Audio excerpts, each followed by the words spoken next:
Welcome to The Explainer. If you've been tuning into the 2026 World Cup, you know Spain has been absolutely unreal to watch. But we aren't just watching a team win matches here, we're literally witnessing a complete tactical resurrection under manager Luis de la Fuente. Today, we're diving deep into the exact mechanics of this evolution. We're going to see how a legendary, but honestly kind of stale system was transformed into an aggressive vertical machine. We'll get into the data, the tactics, and the players that have put Spain right on the edge of a second World Cup title. Okay, let's jump right into this by looking at that Dallas Stadium semifinal, because it was a true clash of opposing football philosophies. On one side, you've got the beautiful, expansive, highly technical positional play of the Spanish. And on the other, a system built to punish every single mistake, designed to make the game as slow and suffocating as humanly possible.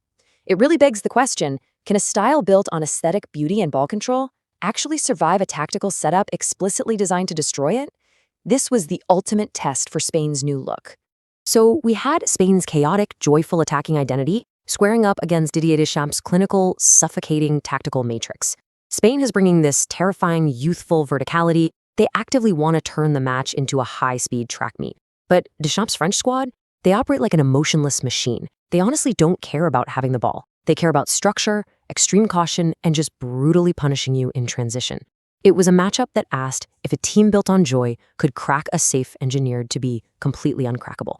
Now, you might be thinking Spain was the obvious favorite, right? Well, despite their reputation, predictive models heavily favored France to win in regulation. The Opta model gave France a massive 42.1% chance to end it in 90 minutes. And why is that? Because historically, the World Cup rewards that cautious matrix. Trying to play an open, end-to-end game against this French setup is usually a statistical suicide mission, which France actually proved when they beat Spain in the Euro 2024 semifinals and the 2025 Nations League. Deschamps knew the history favored his closed-off style, and the models totally agreed with him. So, let's look at Section 1, Beyond Classic Tiki-Taka, the evolution of an identity. To really get how Spain defied those odds, we have to look at exactly what Luis de la Fuente changed. For like 2 decades, Spain meant one thing: Tiki-Taka. Endless possession, short passes, suffocating patience. But that iconic style from 2008 to 2012 had really devolved into a shadow of itself. It became predictable. Sure, they suffocated opponents, but they lacked the direct purpose to actually score goals. Even Pep Guardiola, the literal godfather of that era, famously said he loathes passing just for the sake of it. You have to pass with intention. Spain's exits in 2018 and 2022 were prime examples.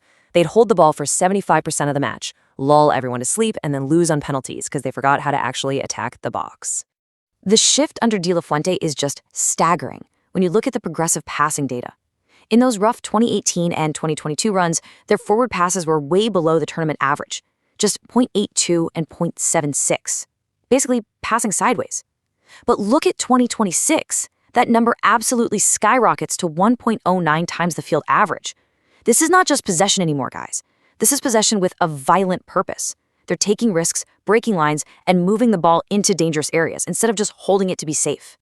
Which brings us to Section 2. Shattering the French matrix and dismantling the frightening attack. So how exactly did this aggressive new system shut down a terrifying French attack led by Kylian Mbappé and Michael Olise? France came into Dallas relying on winning the ball and immediately going vertical to use their raw pace. Well, Spain simply said, no way. It was an absolute tactical annihilation. By using an instant counterpress, Spain plummeted France's expected goals to a staggering 0.31. That was their lowest figure of the entire summer. To put that into perspective, France had been averaging 2.4 expected goals per game. But the second France won possession, the Spanish midfield of Rodri, Fabian Ruiz, and Dani Olmo swarmed them. They choked out the passing lanes before the French players could even look up. Meanwhile, Spain generated 1.7 expected goals of their own, choosing absolute control over the chaos France wanted. And that swarming midfield resulted in this insane stat. Kylian Mbappé had 0 shots on target. Just think about that for a second. The most lethal open-field runner on the planet, completely neutralized. Ousmane Dembélé was cut out of the game entirely, and Michael Olise had his quietest night of the tournament. France's whole plan was to sit deep, wait for a Spanish mistake, and launch Mbappé. But because Spain was so purposeful with the ball and their press was so immediate, that mistake simply never happened. All right, Section 3, the architecture of control, X's, O's, and the Rodri factor. We know they're playing vertically, and we know they stop the counterattack, but how are they actually mapping out their attacks? Well, it comes down to exploiting a very specific area of the pitch. Spain's whole offensive architecture relies on these zones called half spaces to fracture the defense. If you picture the pitch divided into 5 vertical lanes, the half spaces are those 2 lanes right between the center and the wide edges. For a defender, these are absolute nightmare zones. If a center back steps up to cover it, the middle of the goal is wide open. If a fullback tucks in, the winger is left completely unmarked. De La Fuente engineered this entire system to flood and dominate these exact 2 corridors. And it works in 3 really brutal, coordinated steps. It starts with Alvaro Morata. Now, he rarely gets the glory, but he's the ultimate decoy here. Step 1, he drops deep, which forces a center back to follow him. Step 2, the moment that defender steps out, a huge vacuum opens up in the half space. Step 3, playmakers like Dani Olmo or Fabian Ruiz immediately sprint into that empty void. It is this perfectly synchronized dance meant to tear a defensive line to shreds. And orchestrating this entire symphony is Rodri. He completed 655 passes this World Cup. That is the highest recorded number since 1966. You literally cannot overstate his importance here. He's the metronome. Coming off a bad knee injury in 2024, he found his absolute peak form right when it mattered. When Spain needs to speed up and attack those half spaces, Rodri fires the pass. When they need to slow down and just kill the opponent's momentum, he holds it. Those 655 passes aren't just for show, they're the literal heartbeat of this machine. But hey, we absolutely cannot ignore the back line here. The attackers always get the headlines, but this back four, Pedro Porro, Pau Cubarsí, Emeric Laporte, and Marc Cucurella, have been massive. Against France, they won 25 of their 34 individual duels and put up 44 defensive actions without ever breaking shape. Over the entire knockout stage leading to the final, they conceded a combined expected goals of just 1.59. That is a fortress. They're the solid ground that lets the rest of the squad play so aggressively. Moving to Section 4, Yamal and the wingers, the new wide threat. Now, to actually stretch the field and use those half spaces, you need a totally different kind of wide player compared to the old Spanish teams. Back in 2010, Spain used brilliant technicians like Andres Iniesta or David Silva out wide. Amazing players, but they always wanted to drift inside and pass. This 2026 squad, totally different vibe. They need true, terrifying width to pull defenders away from the center. Enter 19-year-old Lamine Yamal and Nico Williams. Their youthful pace completely changes the geometry of the pitch. By hugging the sidelines and threatening to just blow past defenders, they force the opposition to stretch out. And that stretching, that's exactly what opens up the half spaces for the midfield. And if the defense decides to stay compact, Yamal and Williams will just drive straight at the goal themselves. Now, Yamal might not be putting up the explosive stats we see from him at Barcelona, but his role here is crucial. At Barca, he's got all the freedom in the world, but under De La Fuente, he is a totally disciplined system player, entirely sacrificing his freedom for the team's shape.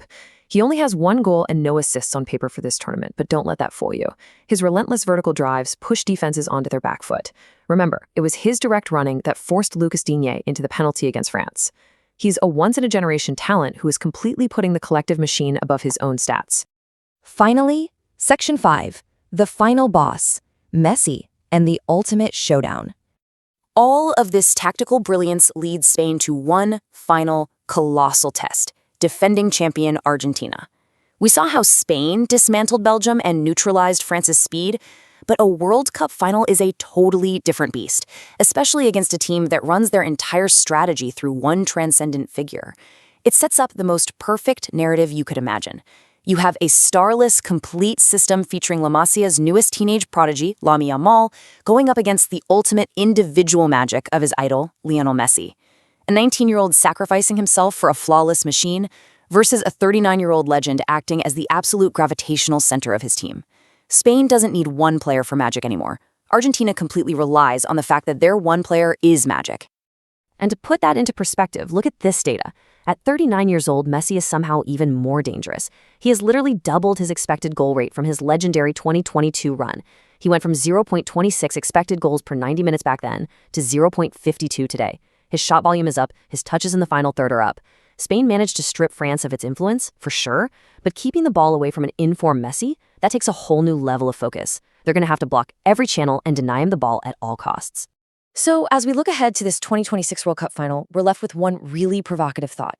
Can Spain's collective machine actually neutralize the greatest individual force this sport has ever seen?